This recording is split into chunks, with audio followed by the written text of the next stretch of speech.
Margaret Elaine Turner and Richard Allen Turner had been married for nearly 23 years. To most people who knew them, theirs appeared to be a steady, ordinary marriage, quiet, predictable, and largely free of scandal. They lived in a modest suburban home, paid their bills on time, attended family gatherings when expected, and moved through life with the unspoken assumption that they were doing things the right way. They met in the late 1990s, both already shaped by earlier disappointments. Margaret was thoughtful, reserved, and deeply committed to stability. Richard was outwardly confident, practical, and proud of his ability to provide. From the beginning, their bond was built less on passion than on reassurance. They liked the same routines, valued consistency, and believed marriage was something to be endured and protected, not questioned. In the early years, there were no obvious cracks. Friends described them as polite, dependable, even boring in the best possible sense. Richard worked long hours and took pride in being seen as a responsible husband. Margaret managed the home, supported his ambitions, and rarely complained. Arguments, when they happened, were quiet and quickly buried. Neither of them liked conflict, and both believed silence was preferable to confrontation.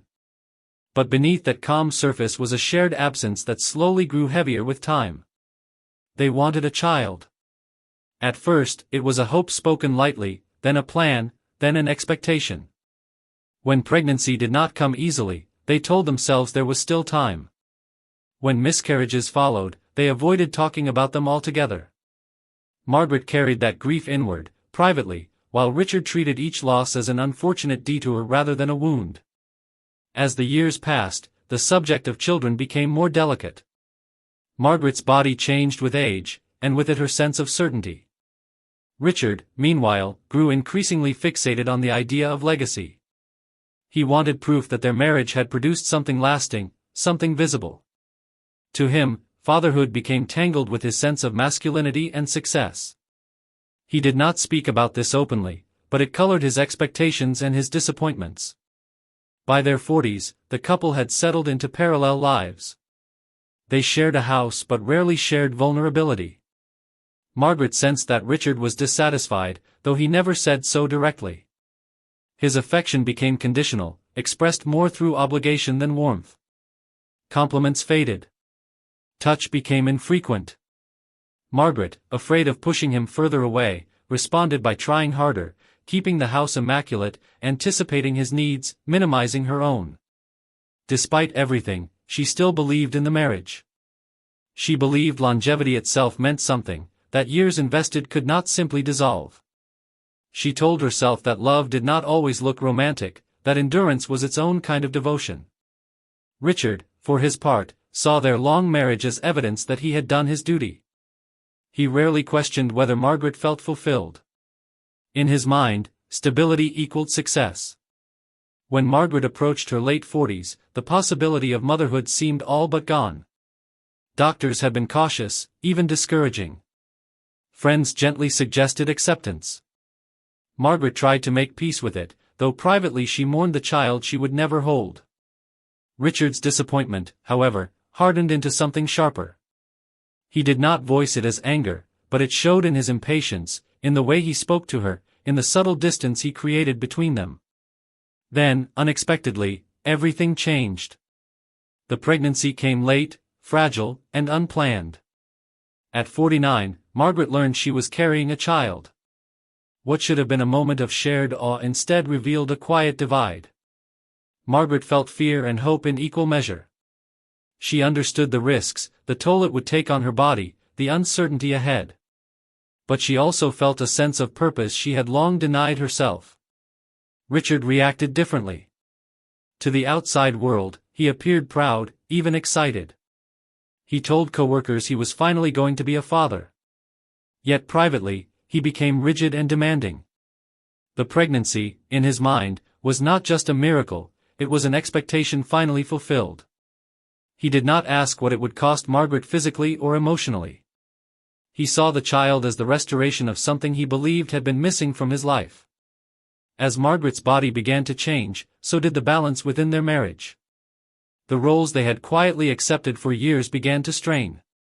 The unspoken resentments, carefully buried beneath routine and silence, stirred awake. What had once been a marriage held together by endurance now stood on uncertain ground, fragile in ways neither of them was prepared to confront. Neither Margaret nor Richard understood it then, but the foundation they had relied on for more than 2 decades was already cracking, and the weight of what lay ahead would test it beyond its limits. The pregnancy did not feel real at first. Margaret Elaine Turner sat alone in the quiet bathroom, staring at the test in her shaking hand, her heart pounding with a mix of disbelief and dread. At 49, she had spent years training herself not to hope. She had accepted medical warnings, quiet condolences, and the slow understanding that motherhood might never come. Now, suddenly, her body had rewritten that story without asking permission. When she told Richard Allen Turner, his reaction was restrained but intense. He stood still, absorbing the words, then nodded as if something long overdue had finally arrived. "So it finally happened," he said, his voice steady. He did not ask how she felt. He did not ask if she was afraid. In his mind, the moment carried a single meaning: success, at last. Margaret scheduled her first appointment with Dr. Susan Reynolds, a veteran obstetrician known for her caution and honesty. The examination room was bright and clinical, but the conversation that followed was heavy. Dr. Reynolds spoke carefully, choosing each word with precision. "This is a high-risk pregnancy," she said. "At your age, there are serious concerns: cardiovascular strain, surgical complications, long-term damage. You need to understand that your body will not recover the way it would have 20 years ago." Margaret listened in silence. She had expected the warnings, yet hearing them spoken aloud made them feel more final. The doctor continued, explaining potential outcomes, permanent changes, and the very real possibility that this pregnancy could leave lasting consequences. When Richard joined the discussion, his focus shifted immediately to the baby. "But the child can be healthy, right?" he asked. Dr. Reynolds nodded cautiously. "It's possible," she said. "But this is not just about the baby. It's about your wife's health." Margaret noticed how Richard's relief seemed to outweigh his concern. On the drive home, he talked about names, about the nursery, about finally being a father. Margaret stared out the window, her hand resting protectively over her stomach, already aware that the cost of this decision would fall largely on her. The choice itself did not come quickly. For nights, Margaret lay awake, weighing fear against longing. She thought about the years she had spent blaming her body for disappointments it could not control. She thought about the child she had lost before, the grief she had never allowed herself to fully express. This pregnancy felt like a second chance, but also a final one. She asked Richard, quietly, one evening, "What if this changes me? What if I'm not the same afterward?" He answered without hesitation. "You'll be fine," he said. "Women have babies every day." The dismissal stung more than she expected. It made her feel replaceable, as if her role ended at delivery. Still, Margaret chose to continue. Not because she felt pressure alone, but because she wanted this child deeply. She wanted to believe her body was capable of more than loss. She wanted to give meaning to the years of waiting, the silent endurance that had defined her marriage. As the pregnancy progressed, the physical toll became impossible to ignore. Fatigue pressed down on her constantly. Simple movements left her breathless. Pain followed her through the day and lingered at night. Dr. Reynolds monitored her closely, documenting complications and adjusting expectations. Each visit came with new cautions, new limitations. Richard, meanwhile, became increasingly impatient with the reality of pregnancy. He disliked the restrictions placed on Margaret's activity. He complained about the medical bills, the constant appointments, the way their routine had been disrupted. When Margaret expressed discomfort or fear, he responded with irritation rather than reassurance. "This was your decision too," she reminded him once. He did not answer. Margaret sensed a shift in him that unsettled her. His pride in impending fatherhood remained, but it was paired with an unspoken resentment. He wanted the outcome without acknowledging the sacrifice. He spoke about the baby as something owed to him, something that would restore what he believed the marriage lacked. As her body continued to change, Margaret felt herself becoming invisible in her own home. The pregnancy defined her worth, and nothing beyond it seemed to matter. She began to understand, with quiet dread, that the child she carried so carefully might deepen the distance between her and the man she had married. The decision to carry the pregnancy at 49 was made with hope, courage, and an unspoken fear of time running out. But as weeks turned into months, Margaret realized that this choice had also exposed the fragile truths of her marriage, truths that could no longer be ignored, and consequences that would follow her long after the baby was born. By the final weeks of the pregnancy, Margaret Elaine Turner's body was no longer simply carrying life, it was enduring it. Every step felt heavy, every breath deliberate. Sleep came in fragments, broken by pain and anxiety. Dr. Susan Reynolds increased the frequency of Margaret's appointments, watching closely for signs of failure, for the moment when endurance would no longer be enough. When labor began, it did not follow the careful plan they had discussed. What started as manageable contractions quickly turned erratic and severe. Margaret was rushed to the hospital in the early hours of the morning, her face pale, her hands gripping the sides of the gurney as nurses moved with urgent precision. Richard Allen Turner followed, tense and silent, already frustrated by the sense of losing control. Hours passed with little progress. Margaret's body resisted in ways no one had hoped for. The strain on her heart intensified, her blood pressure climbing dangerously. Dr. Reynolds made the call no patient wants to hear but many must accept. "We need to perform an emergency C-section," she said. "We can't wait any longer." Margaret nodded weakly, too exhausted to argue, too afraid to ask what this meant for her future. Richard agreed immediately. His concern was focused on the outcome, not the cost. The operating room was cold and bright, filled with clipped voices and the sterile smell of antiseptic. As the anesthesia took hold, Margaret's fears sharpened rather than softened. She thought of the child she had carried for 9 difficult months, and of the body she barely recognized anymore. She whispered a prayer under her breath, asking only to survive. The surgery was long and complicated. Scar tissue from past miscarriages and age-related fragility turned what should have been routine into something far more dangerous. Blood loss became a concern.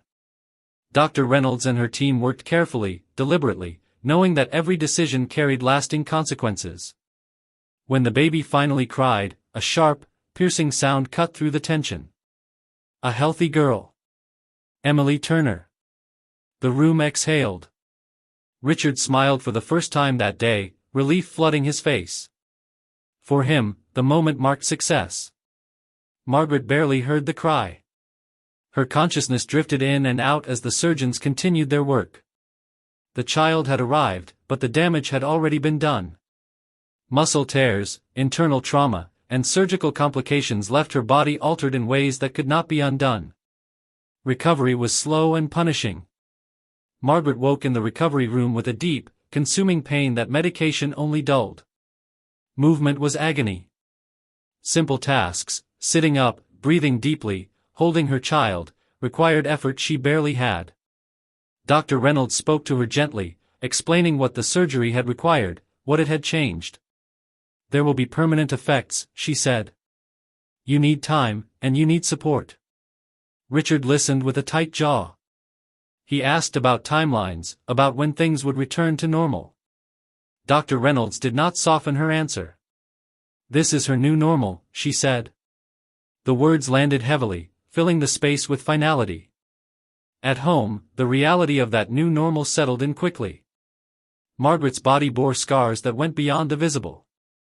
Pain lingered. Sensation changed. Fatigue became constant. She struggled with postpartum depression, her emotions swinging between gratitude for her child and grief for the woman she used to be. Richard's patience wore thin. He helped when necessary, but his presence felt obligatory rather than compassionate. He avoided physical closeness, recoiling from the medical equipment, the scars, the reminders of what the pregnancy had cost. When Margaret tried to talk about her fears, he brushed them aside. "You're focusing too much on the negative," he told her. "The baby is healthy. That's what matters." Margaret began to feel like a vessel that had served its purpose. Her value in the marriage seemed to have shifted entirely to what she had produced, not who she was. She noticed Richard's eyes linger elsewhere, his attention drawn to an image of femininity that no longer included her. Intimacy, once rare but gentle, disappeared altogether. When Margaret asked about it, Richard grew defensive. He complained about exhaustion, about stress, about needing time. The distance between them expanded quietly, filled with unspoken resentment. Margaret tried to reclaim herself. She attended follow-up appointments, physical therapy sessions, counseling visits. Each step forward came with a reminder that some changes were permanent. Her body would never return to what it had been. She mourned that loss privately, afraid that expressing it aloud would only deepen Richard's disinterest. The birth of Emily had been a miracle, but it had also drawn a clear line between before and after. Margaret stood on one side of that line, altered and vulnerable. Richard stood on the other, holding the child he had wanted, unwilling to accept the reality of the sacrifice that had made it possible. Neither of them yet understood how deeply this divide would shape what came next. But the damage, physical, emotional, and relational, had already been done, and there would be no turning back. The house grew quieter after Emily Turner came home from the hospital. Not the peaceful kind of quiet that settles in at night, but a tense stillness that made every sound feel heavier than it should have been. The ticking of the kitchen clock, the hum of the refrigerator, the baby's occasional cry, all of it seemed to echo through rooms that no longer felt shared.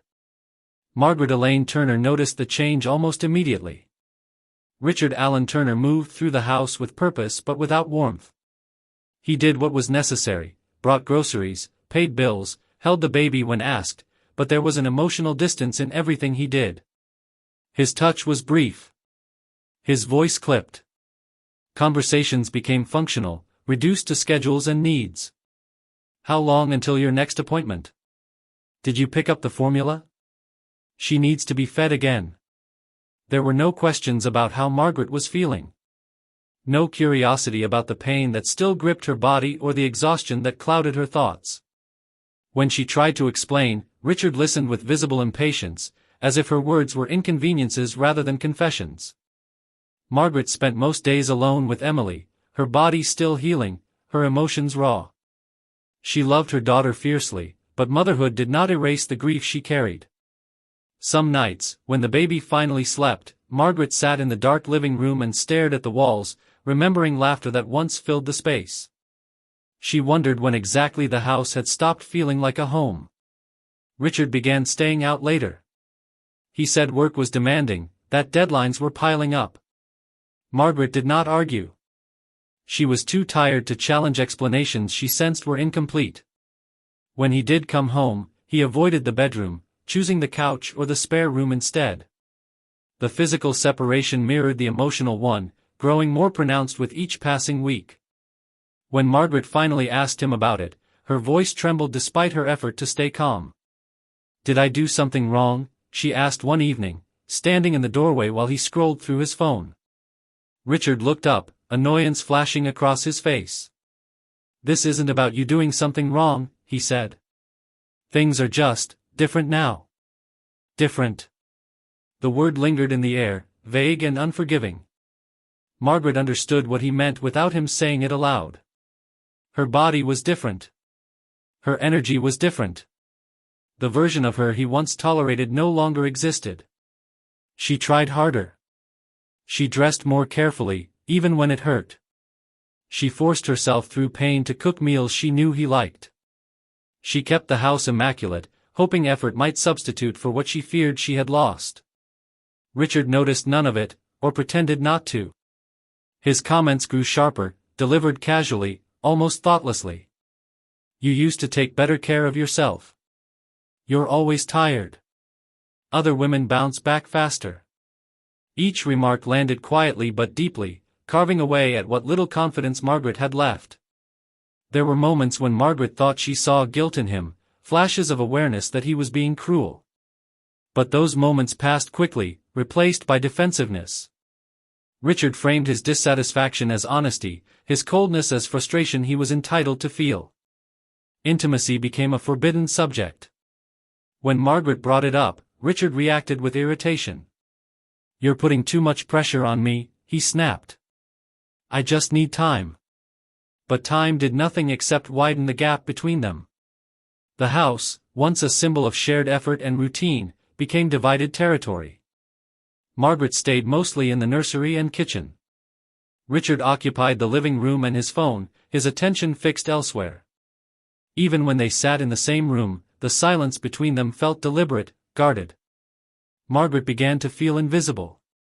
Not just unseen, but unacknowledged, as if her presence no longer mattered beyond her function as a caregiver. She questioned herself constantly. Had she expected too much? Was this simply what happened to women after childbirth, after age, after sacrifice? Late at night, she replayed conversations from years earlier, searching for signs she had missed. She remembered Richard's insistence on having a child, the way his desire had felt heavier than hers.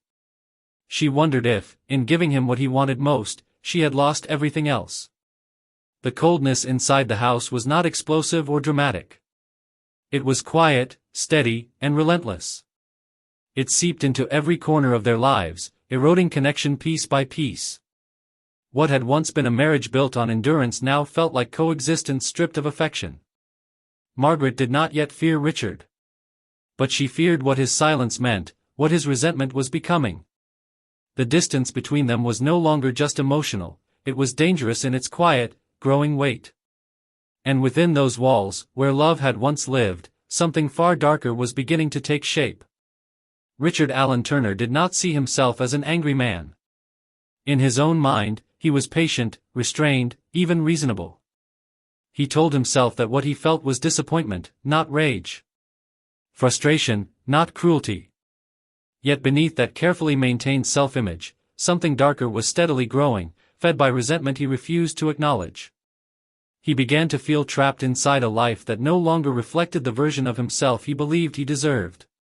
The child he had wanted so badly was finally there, yet the satisfaction he expected never arrived. Instead, the house felt heavier. Margaret felt unfamiliar. And rather than confronting his own emptiness, Richard directed his anger outward. He watched Margaret move through the house slowly, carefully, as if her body no longer trusted itself. To him, her pain became a constant reminder of what he had lost. He did not see sacrifice. He saw inconvenience. He saw a marriage that, in his mind, had failed to deliver the life he had imagined. Richard began to rewrite the past. In his private thoughts, he told himself that Margaret had changed, not just physically, but fundamentally. He convinced himself that she had taken something from him, desire, excitement, a sense of normalcy. He ignored the reality that her body had been pushed beyond its limits to give him the child he had demanded for years. Instead of empathy, Richard chose blame. He stopped touching her altogether. When Margaret tried to sit beside him, he shifted away. When she spoke about her pain, he responded with silence or irritation. "You're always talking about what's wrong," he said once. "Don't you ever get tired of it?" The words cut deeper than he seemed to realize. At work, Richard presented himself as the same dependable man he had always been. Co-workers congratulated him on becoming a father. He smiled, accepted their praise, and complained privately about sleepless nights. No one saw the bitterness beneath his surface politeness. No one heard the way he spoke about Margaret when she wasn't around, how he framed himself as a victim of circumstance. At home, his patience wore thin. Small things triggered disproportionate reactions. A crying baby irritated him. A misplaced item sparked sharp comments. Margaret learned to speak carefully, choosing her words as if navigating a minefield. She sensed that Richard's mood could shift without warning, and she adjusted herself to avoid setting him off. Richard began drinking more in the evenings. Not enough to draw attention, but enough to dull the edges of his dissatisfaction. Alcohol loosened his restraint, allowing resentments to surface more freely. His comments became more pointed, more cruel. "You don't even look like yourself anymore," he said one night, not raising his voice, but making no effort to soften the blow. Margaret froze, the words settling heavily in her chest. She said nothing, afraid that responding would only make things worse. Richard interpreted her silence as confirmation. To him, it meant she knew he was right. In his mind, intimacy had been taken from him without consent. He framed Margaret's physical changes as a betrayal, something she should have prevented, something she owed him an apology for. The fact that her body had endured trauma meant nothing to him compared to his sense of loss. He began to see her less as a partner and more as a symbol of failure. Every scar, every sign of exhaustion reminded him of expectations unmet. He compared her, silently, to women he saw on television, in advertisements, in public spaces, women untouched by age or sacrifice. The comparison fueled his anger, feeding an unrealistic standard Margaret could never meet. Margaret felt the shift before she could name it. Richard's presence carried tension now, a tightness that filled rooms when he entered. His silence was no longer neutral, it felt charged. When he looked at her, there was judgment in his eyes, and something else beneath it that unsettled her. She suggested counseling once, choosing her moment carefully. Richard laughed, a short, dismissive sound. "So you can complain about me to a stranger?" he said. "That's not happening." The conversation ended there. The anger inside Richard was no longer passive. It was active, organizing itself, looking for justification. He began to believe he had been wronged, that his reactions were reasonable responses to disappointment. He told himself that Margaret had changed the terms of their marriage, that he was merely reacting to what she had become. What he refused to acknowledge was his own role. He did not see how his demands had shaped her choices, how his expectations had pushed her beyond safety. He did not see how his withdrawal had isolated her, leaving her emotionally exposed. To do so would require accountability, and accountability threatened the narrative he had built to protect himself. Margaret tried to hold the marriage together with quiet endurance, the same strategy she had relied on for years. But endurance no longer softened Richard's resentment, it intensified it. Her compliance made him feel powerful, and power, unchecked, only deepened his sense of entitlement. By the time Margaret began to feel afraid, not of words, but of what might come next, Richard's anger had already taken root. It was no longer just dissatisfaction or frustration. It was something heavier, something waiting. The house remained outwardly calm. There were no shattered objects, no raised voices that neighbors could hear. But inside those walls, Richard's anger continued to build, layer by layer, fed by entitlement, denial, and a refusal to see Margaret as anything other than the source of his unhappiness. And that anger, left unchallenged and unnamed, was moving steadily toward a breaking point neither of them could yet imagine stopping. The night it happened did not begin with shouting or violence. It began like many others had in recent months, quiet, tense, and weighed down by things left unsaid. The house was dim, lit only by a lamp in the living room and the soft glow from the hallway nightlight outside Emily's nursery. The baby had finally fallen asleep, her breathing steady, unaware of the storm building just rooms away. Margaret Elaine Turner stood at the kitchen sink, rinsing a bottle with slow, careful movements. Her body still ached, but she moved through the pain out of habit. She had learned to minimize herself, to be as unobtrusive as possible. Behind her, Richard Allen Turner sat at the dining table, scrolling through his phone, a half-empty glass of whiskey within reach. The silence felt brittle. Margaret broke it gently. "We need to talk," she said, her voice low, cautious. Richard did not look up. "About what?" he asked flatly. "About us," she replied. "This can't keep going like this." That was enough to set him off. Richard let out a short, humorless laugh and finally looked at her. "You want to talk now?" he said. "After everything?" His tone carried the resentment he had been storing for months. Margaret turned to face him, already sensing the shift in his mood. "I'm trying," she said. "I'm still healing. I didn't choose for things to turn out this way." Richard stood abruptly, the chair scraping loudly against the floor. "You didn't choose," he snapped. "You chose all of this. You wanted the pregnancy. You wanted the baby." Margaret felt her chest tighten. "You wanted her too," she said, gesturing toward the nursery. "You pushed for this. I almost died." Richard waved her words away as if they were excuses. "Don't dramatize it," he said. "Women give birth every day." The dismissal cut deep. Margaret's voice shook despite her effort to stay calm. "I'm not the same anymore," she said. "I know that. But I'm still your wife. I need you to see me." Something in that plea seemed to anger him further. "See you?" Richard said, stepping closer. "All I see is what's gone. Everything we had, everything I wanted, it's gone." Margaret backed away instinctively, her heart pounding. "Please," she said quietly. "Lower your voice. You'll wake the baby." Richard scoffed. "You're always hiding behind her," he said. "Like she fixes everything." Margaret's eyes filled with tears. "She's our daughter," she said. "She needs both of us." That was when Richard lost control. The argument escalated quickly, words tumbling over each other, fueled by months of unspoken anger. Richard accused Margaret of ruining the marriage, of changing beyond recognition, of trapping him in a life he didn't want. Margaret tried to defend herself, reminding him of the years she had given, the sacrifices she had made, the pain she still lived with every day. "I gave you everything," she said, her voice breaking.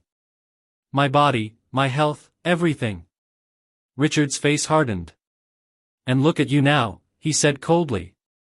The cruelty of the words seemed to snap something inside her. "I did this for you," Margaret said, tears streaming down her face. "For us." Richard stepped closer, his anger no longer contained. Margaret raised her hands instinctively, not to fight, but to protect herself. "Richard, stop," she pleaded. "This isn't you." But it was him now. The confrontation turned physical in a matter of seconds. The details would later be pieced together through evidence and testimony, but in that moment, it was chaos, fear, rage, and desperation colliding. Margaret tried to pull away, her body weak, unprepared for the force of his anger. "Please," she cried. "Emily needs me. She needs her mother." Those were the last words meant to reach him. Richard did not stop. Whatever restraint he had left was gone, replaced by a surge of fury he would later claim he couldn't control. The violence was sudden and overwhelming. When it was over, Margaret lay still on the floor, her body broken in a way no amount of endurance could survive. The house fell silent again. Richard stood there, breathing heavily, staring at what he had done. The reality crept in slowly, replacing rage with shock. He knelt beside her, calling her name, shaking her as if she might wake up and undo the last few minutes. She didn't. From down the hall, Emily began to cry. The sound pierced the stillness, sharp and urgent. Richard flinched, as if struck. He looked toward the nursery, then back at Margaret's motionless body. The weight of the moment settled heavily around him, inescapable. He wiped his hands on his pants, pacing the room, his thoughts racing. He told himself it was an accident. That he hadn't meant for it to go that far. That she had pushed him. Each excuse formed quickly, instinctively, as his mind searched for escape. After several minutes, Richard picked up his phone and dialed 911. When the dispatcher answered, his voice shook, not with grief, but with panic. "My wife, she's not breathing," he said. "We had a fight. I don't know what happened." As he spoke, sirens already seemed to echo in his head. In the nursery, Emily cried on, alone and unaware that her life had changed forever. That night, the anger Richard had nurtured in silence reached its final, irreversible conclusion. What remained was not relief or release, but a house filled with loss, and a crime that could never be undone. The 911 dispatcher stayed calm as Richard Allen Turner spoke, his words uneven and rushed. He repeated himself, stumbling over details, insisting he didn't understand what had happened. "She's on the floor," he said. "She's not responding." He avoided saying her name at first, as if naming Margaret Elaine Turner would make the reality permanent. The dispatcher asked him to check for breathing, to begin CPR if possible. Richard hesitated. He knelt beside Margaret, touching her shoulder with uncertainty rather than urgency. His movements were clumsy, delayed. When he finally followed instructions, it was clear he was going through motions, not acting with the desperation of someone trying to save a life. From the nursery, Emily's cries continued, sharp, persistent, impossible to ignore. The dispatcher heard them faintly through the phone and asked if there was a child in the house. Yes, Richard answered, his voice tight. She's a baby. He did not move toward the nursery. He stayed where he was, his attention fixed on the scene in front of him and the consequences closing in. When first responders arrived, the house was eerily still except for the baby's cries. Richard met them at the door, visibly shaken, his face pale. He told them there had been an argument, that things had gotten out of hand. He spoke quickly, offering explanations before anyone asked. Paramedics moved past him and into the living area where Margaret lay. One look told them what Richard already knew but could not admit aloud. The injuries were severe. There were signs of a struggle. Margaret showed no signs of life. They pronounced her dead at the scene. The word dead landed heavily in the room, stripping away any illusion Richard had been clinging to. He sank into a chair, his hands gripping his head, rocking slightly. An officer gently but firmly asked him to remain seated while the area was secured. Police officers began documenting the scene. Furniture was out of place. Objects were overturned. There were marks on Margaret's body that raised immediate concerns. What Richard had described as an argument was clearly something more violent. An officer followed the sound of crying down the hallway and found Emily alone in her crib, her face red and wet with tears. He lifted her carefully, murmuring reassurances she could not understand.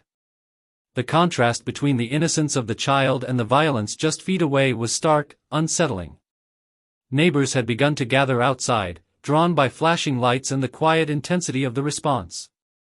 Among them was Karen Mitchell, who lived next door. She told officers she had heard raised voices earlier in the evening, followed by a scream that made her step outside to listen. She hesitated, she said, unsure whether to call for help. By the time the sirens arrived, it was already too late.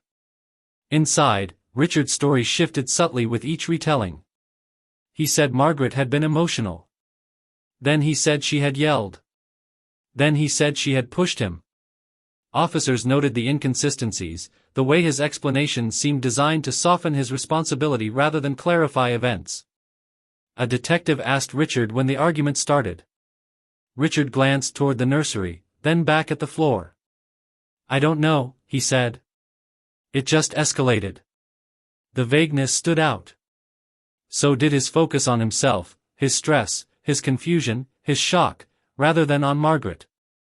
As investigators continued to process the scene, the house transformed from a family home into a place of evidence. Photographs were taken. Measurements recorded. What had once been private pain was now subject to scrutiny and documentation. Margaret's body was covered with a sheet as the medical examiner was notified. The sight of it seemed to finally break through Richard's numbness. He looked at the covered form and whispered her name for the first time that night. There were no tears, only a hollow sound that suggested realization without remorse. The 911 call, the crime scene, the quiet observations, all of it told a story Richard could no longer control. Whatever he had hoped to explain away in panic was now fixed in official reports and recorded statements. As Emily was carried out of the house by a social services worker, the finality of the night became undeniable. The argument was over. The anger had spent itself. What remained was a dead woman, a crying child, and a crime scene that spoke louder than any words Richard had offered. The house, once a place of endurance and strained hope, now stood as the silent witness to a violence that could not be undone, and the beginning of a truth that would soon come fully into view. By the following morning, the Turner house no longer felt like a home. Yellow tape framed the entrance, and the quiet suburban street carried the weight of something irrevocable. Inside, detectives moved methodically, careful not to disturb what the night had already revealed. Detective Marcus Hill arrived just after sunrise. He had reviewed the initial report on the drive over: domestic disturbance, female deceased, husband present, infant removed by social services. Cases like this were never simple, no matter how common they appeared on paper. Hill had learned to trust what scenes told him before suspects ever did. He walked through the living area slowly, taking in the disarray. A chair overturned. A lamp knocked sideways. The pattern was familiar, but what caught his attention were the details that contradicted Richard Allen Turner's story. The distance between objects. The placement of Margaret Elaine Turner's body. The marks on the walls where hands had braced or slipped. This wasn't a single moment, Hill said quietly to Detective Laura Bennett, who stood beside him. This went on longer than he's admitting. Richard was brought in for a formal interview later that day. He appeared composed at first, hands folded, eyes tired but alert. He repeated what he had told officers the night before: there had been an argument, emotions ran high, things escalated. He insisted he never meant to hurt her. Hill let him talk. As the interview progressed, inconsistencies surfaced. Richard shifted timelines, struggled to recall specific moments, and framed Margaret's actions as provocative without offering clear examples. When Hill asked about Margaret's physical condition following childbirth, Richard shrugged. She was emotional, he said. Always upset about something. Hill noted the deflection. Emotional was not an explanation. It was an excuse. Investigators turned their attention to Margaret's recent history.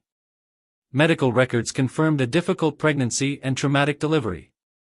Follow-up notes documented ongoing pain, physical limitations, and signs of postpartum depression. None of it aligned with Richard's portrayal of her as unstable or aggressive. Text messages recovered from Margaret's phone painted a clearer picture. Conversations with friends revealed exhaustion, fear, and growing isolation. In one message sent just weeks before her death, she wrote, "I feel like I'm walking on eggshells.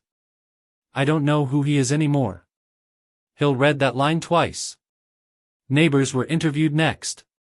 Karen Mitchell's statement stood out.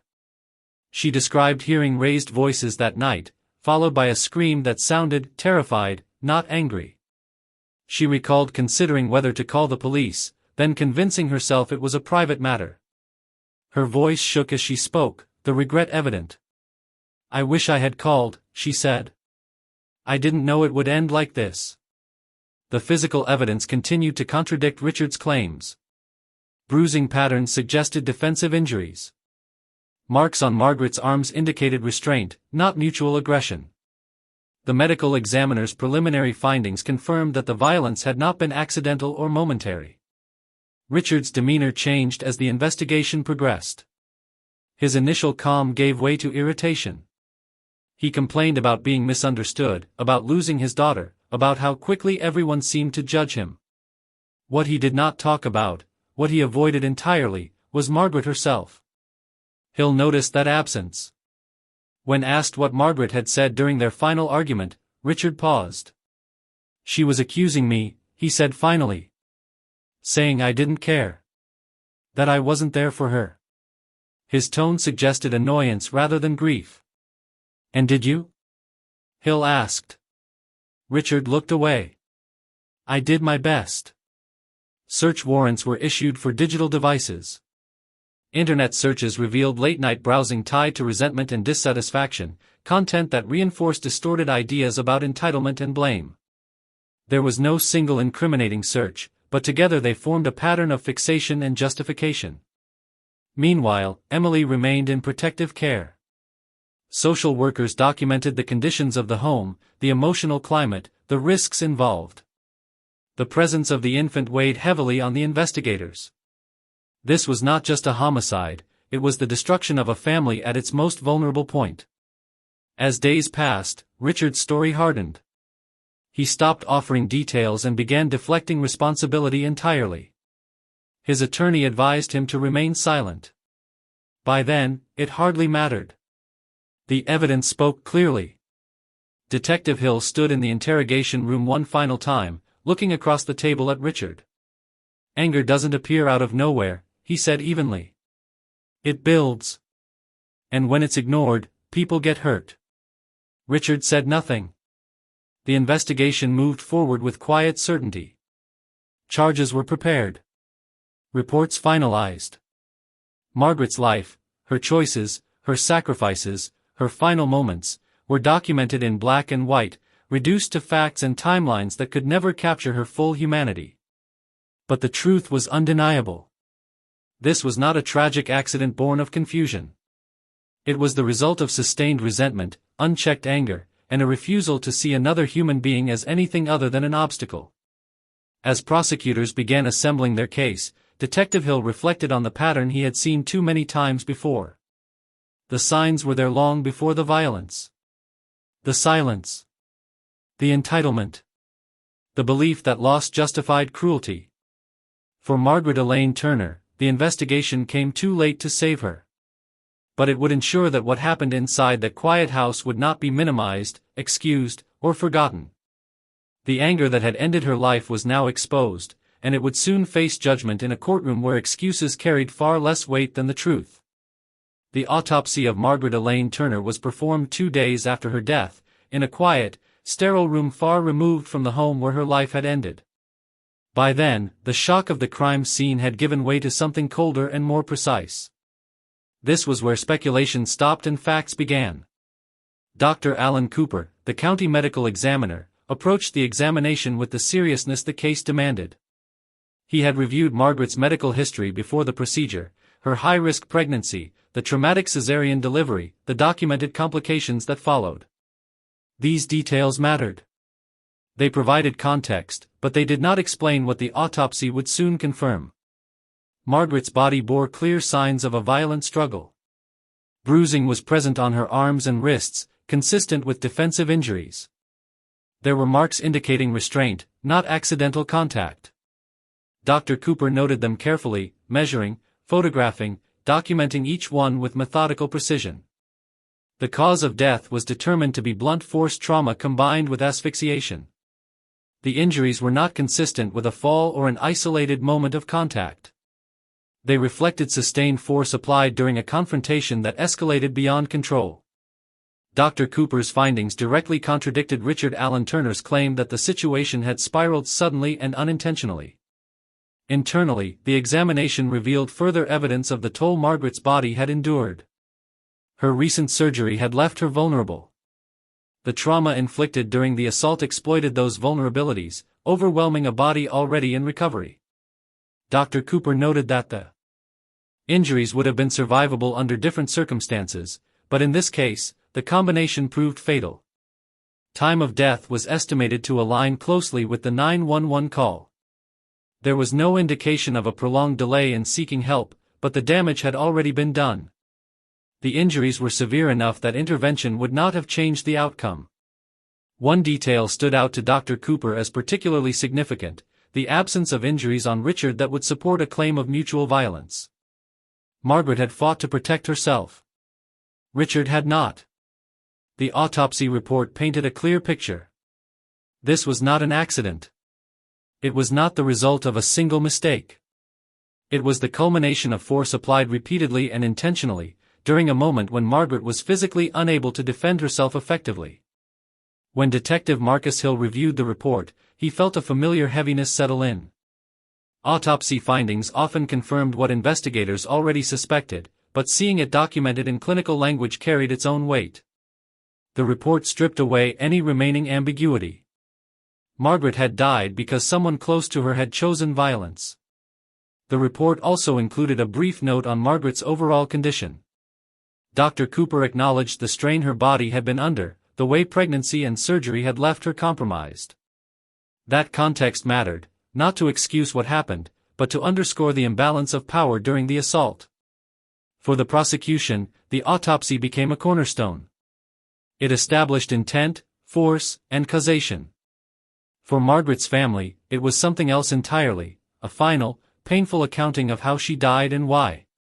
Richard's defense would later attempt to frame the findings as evidence of a tragic loss of control, but the autopsy left little room for interpretation. Control had been exercised. Force had been sustained. And the consequences were permanent. As Dr. Cooper signed the final report, Margaret Elaine Turner became more than a name in an investigation.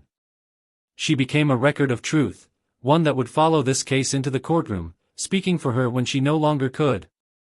The science was clear. The violence was undeniable. And the autopsy ensured that Margaret's death would not be reduced to a moment of anger, but recognized for what it truly was, a fatal act that ended a life already stretched to its limits. The courtroom was full on the first day of the trial, every bench occupied by people drawn in by a story that felt both shocking and painfully familiar. Reporters filled the back rows. Margaret Elaine Turner's family sat together in silence, their faces tight with grief. Across the aisle, Richard Allen Turner sat beside his attorney, James Holloway, his posture rigid, his expression carefully controlled. When the judge called the court to order, the room fell quiet in a way that felt deliberate, heavy with expectation. This was no longer a private tragedy. It was a public reckoning. The prosecution, led by Linda Parker, wasted no time establishing the heart of the case. In her opening statement, she spoke calmly, deliberately, outlining a pattern rather than a moment. This case is not about a single argument, she told the jury. It is about months of resentment, entitlement, and escalating anger that ended in violence. She spoke of Margaret's late-in-life pregnancy, her difficult delivery, and the physical vulnerability that followed. She described how those changes became the focus of Richard's growing hostility, how disappointment hardened into blame. Parker's voice remained steady, but the details carried emotional weight. The defense offered a different narrative. Holloway described Richard as an overwhelmed husband and new father pushed beyond his limits. He spoke of stress, exhaustion, and a moment of loss of control. This was a tragic accident, he said. Not a calculated act of violence. The jury listened closely as witnesses were called. Detective Marcus Hill testified first, walking the jury through the crime scene and the investigation. He spoke about the inconsistencies in Richard's statements, the physical evidence that contradicted claims of mutual aggression. When asked whether the scene suggested an accident, Hill answered simply, no. Next came the medical testimony. Dr. Alan Cooper explained the autopsy findings in clear, clinical terms. He detailed the injuries, the signs of restraint, the cause of death. He explained why the trauma could not be attributed to a single, accidental act. The courtroom was silent as he spoke, the weight of science cutting through emotion. Margaret's medical records followed. Dr. Susan Reynolds testified about the pregnancy and delivery, describing how fragile Margaret's condition had been. She was still healing, Reynolds said. Her body was under significant strain. The implication was unavoidable. Then came the most difficult testimony of all. Karen Mitchell, the neighbor, took the stand with visible reluctance. Her voice trembled as she described the raised voices she had heard that night, the scream that made her step outside. It didn't sound like anger, she said. It sounded like fear. Tears streamed down her face as she admitted she had hesitated to call for help. Margaret's text messages were read aloud. Lines describing exhaustion, fear, and emotional isolation filled the courtroom. Richard stared at the table as the words were spoken, his jaw tight. When it was time for the defense to present its case, Holloway focused on Richard's emotional state. He argued that stress and alcohol impaired his judgment, that the argument spiraled out of control. He called a psychologist to testify about anger responses under pressure. But the prosecution pushed back hard. Stress does not explain restraint marks, Parker said during cross-examination. It does not explain defensive injuries. Her questions were precise, relentless, stripping away the defense's attempt to frame the violence as spontaneous. Richard chose to testify. When he took the stand, the room seemed to hold its breath. He spoke softly, describing himself as confused, overwhelmed, regretful. He said he never intended to kill Margaret, that he loved her, that everything happened too fast. Under cross-examination, Parker's tone shifted. You said you felt trapped, she said. By what? Richard hesitated. By the situation. And the situation was your wife's body after childbirth? Parker asked. Richard looked uncomfortable. Things were different. Different enough to justify violence? Parker pressed. No, he said quickly. But I lost control. Parker paused, then delivered the question that seemed to define the trial. Mr. Turner, she said, when your wife begged you to stop and reminded you that your daughter needed her mother, did you stop?" Richard did not answer. The silence stretched. The jury watched closely. Finally, he shook his head slightly. "No." Closing arguments brought the case into sharp focus. Parker reminded the jury that anger is not an excuse for murder, that disappointment does not grant ownership over another person's body. She spoke of Margaret not as a symbol, but as a woman who endured years of silence and sacrifice. Holloway urged the jury to consider intent, to see the act as a tragic mistake rather than a crime deserving the harshest judgment. The jury deliberated for hours. When they returned, the verdict was unanimous. Guilty. The word echoed through the courtroom, final and irreversible. Margaret's family wept quietly. Richard closed his eyes, the consequences settling in fully for the first time. As the judge prepared to deliver sentencing, the courtroom remained silent. The trial had laid bare not only the facts of a crime, but the devastating cost of unchecked anger and entitlement. For Margaret Elaine Turner, justice had arrived too late to save her, but not too late to speak the truth of how and why she died. The courtroom was silent as Judge William Morrison prepared to speak. The verdict had already been delivered, but this moment carried a different kind of weight. Guilt established truth. Sentencing would determine consequence. Richard Allen Turner stood as instructed, his hands clasped in front of him. The confidence he once carried was gone. In its place was a rigid stillness, the posture of a man who understood that whatever came next could not be argued away. Judge Morrison reviewed the facts deliberately, his voice measured and firm. He spoke of the evidence presented, the sustained violence, and the clear imbalance of power. He referenced the autopsy findings, the testimony of medical professionals, and the unmistakable pattern of escalating anger. This court finds, the judge said, that the defendant's actions were not the result of a momentary lapse or unavoidable loss of control. They were the outcome of sustained resentment and deliberate force. Margaret Elaine Turner's family sat motionless, gripping one another's hands. For them, this was not about legal language. It was about the final acknowledgement that Margaret's life had value, and that its loss mattered.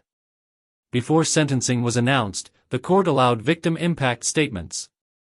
Margaret's sister stepped forward first. Her voice shook, but she did not falter. She spoke about Margaret as a daughter, a sister, and a woman who gave everything she had to her family. She spoke about the child who would grow up without a mother, about birthdays and milestones that would now be marked by absence. She didn't deserve this, she said simply. She deserved to live. Richard was offered the opportunity to speak. He cleared his throat and looked toward the judge, avoiding Margaret's family. His words came out slowly, rehearsed and careful. "I never meant for this to happen," he said. "I loved my wife.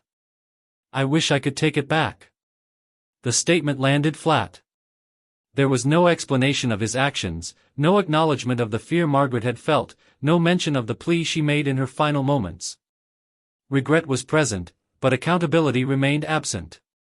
Judge Morrison listened without interruption, then addressed Richard directly. "Intent is not measured solely by what you say after the fact," he said. "It is measured by what you did when you had the chance to stop." The sentence was then delivered.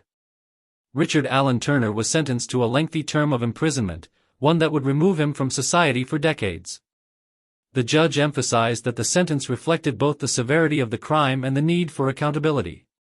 "This court recognizes the devastating impact of domestic violence," Morrison said. "Especially when it occurs in moments of vulnerability and trust." As the sentence was read aloud, Richard's shoulders slumped slightly.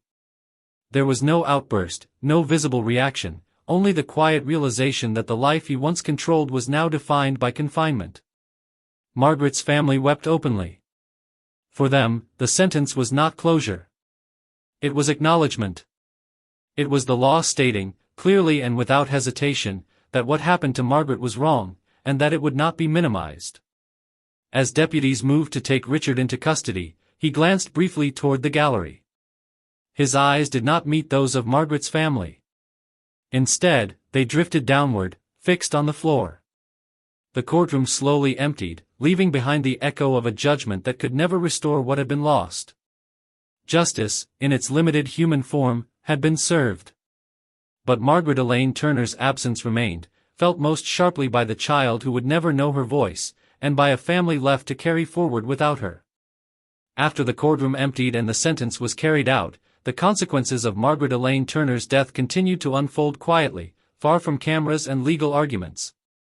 Justice had been delivered in a formal sense, but the damage left behind could not be measured in years or statutes. It lived on in absence. Emily Turner was too young to understand what had happened. She would not remember the night her mother died, the flashing lights, or the unfamiliar arms that carried her out of the house. But she would grow up shaped by that moment all the same. Her childhood would be marked by unanswered questions, by photographs and stories standing in for memories that should have been hers. Margaret's family stepped into roles they had never expected to fill. They grieved not only the loss of a sister and daughter, but the future she would never have, the years of motherhood she had endured so much to reach. Holidays became reminders of what was missing. Conversations ended abruptly when Margaret's name surfaced, followed by long silences that spoke louder than words. The house where the crime occurred was eventually sold. New owners repainted the walls, replaced furniture, tried to erase the past. But for those who knew the story, the address remained a point of quiet discomfort, a reminder of how violence can grow unseen inside ordinary spaces. Within the community, the case left a lasting impression. Neighbors questioned what they might have missed, what signs they had overlooked. Karen Mitchell carried the weight of her hesitation, replaying the screams she heard and the decision she made not to intervene. The guilt never fully faded. The case also stirred broader conversations, about postpartum vulnerability, about aging women and the expectations placed on their bodies, about how entitlement and resentment can turn lethal when left unchallenged. Margaret's story resonated because it was not rare. It reflected patterns many recognized but rarely confronted. Richard Allen Turner's imprisonment closed one chapter but opened another defined by isolation and regret. In custody, he was stripped of control, forced to confront the permanence of his actions.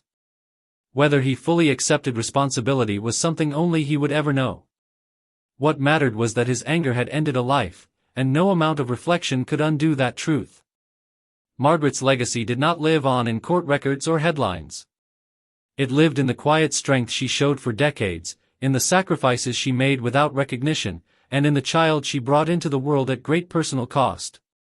Her story became a warning, not just about violence, but about what happens when empathy is replaced by entitlement. The shockwaves of that night extended far beyond the Turner household. They touched a family, a neighborhood, and a society forced to reckon with how easily suffering can be ignored until it becomes fatal. Margaret Elaine Turner was more than a victim in a case file. She was a woman who endured, who hoped, and who deserved to live. And in the silence that followed the sentence, her absence continued to speak, long after the courtroom doors closed. True crime is often reduced to headlines, timelines, and verdicts, but the story of Margaret Elaine Turner resists that simplification. What happened to her was not the result of a single bad decision or a momentary lapse in judgment. It was the final outcome of years of silence, unmet expectations, and a slow erosion of empathy inside a marriage that outwardly appeared ordinary. Margaret's life reflects a reality many people recognize but rarely name. She endured quietly. She adapted. She gave more than was asked of her, believing that sacrifice was a form of love. Her decision to carry a child at 49 was not reckless or naive, it was an act shaped by hope, pressure, and a desire to hold on to a family she believed in. The cost of that decision was borne almost entirely by her body and her spirit. Richard Allen Turner's actions reveal a different truth, one that true crime exposes again and again. Violence does not always arrive screaming. Often, it grows in silence. It takes shape through entitlement, resentment, and the belief that another person exists to fulfill unspoken demands. When that belief goes unchallenged, anger becomes justification, and justification becomes harm. This case forces uncomfortable questions. How often are women's sacrifices minimized once they no longer serve someone else's expectations? How often is emotional withdrawal dismissed as normal, until it hardens into cruelty? Margaret's story shows how easily suffering can be normalized when it happens behind closed doors. The presence of a child does not always protect a family. In this case, it exposed the fragile foundation beneath it. Emily Turner will grow up with a story she did not choose, shaped by a loss she cannot remember but will always feel. Her life is a reminder that the consequences of domestic violence extend far beyond the moment it occurs. True crime matters not because it satisfies curiosity, but because it demands attention to patterns we would rather ignore. Margaret Elaine Turner's death was preventable. The signs were there, in the silence, in the isolation, in the entitlement that replaced compassion. Her story urges us to look more closely, to listen more carefully, and to intervene before anger turns irreversible. In the end, this case is not about how a woman died, but about how she lived, and how her endurance was mistaken for permission to harm her. Remembering Margaret means acknowledging the full truth of her life, not just the violence that ended it. And in telling her story, true crime serves its highest purpose, not to sensationalize loss, but to give voice to those who were silenced, and to remind us that behind every case is a human life that deserved to be protected.